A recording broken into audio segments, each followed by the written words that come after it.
agriculture plays a role in the pollution, as does wastewater plants, as does manure runoff. Another concern is the existing sediments in the lake and climate change, the huge rainfalls and the wind patterns that we've had. This is the warmest spring, I think, on record, and algae is conditional on temperature, so the warmer the temperature, usually it will court the algae bloom and the growth. And so the concern is that the summer could be the worst of all summers in terms of algae in Lake Erie.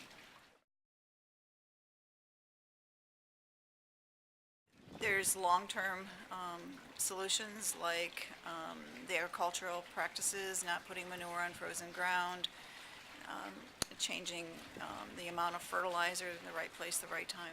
Wastewater plants, Detroit could stop, having their equipment malfunctions and throwing sludge into Lake Erie. So the short term could be the ban on the fertilizer on frozen ground, Detroit wastewater plant, those kinds of things. Open lake dumping, we could have an emergency situation where they wouldn't allow that, so that could give us some relief.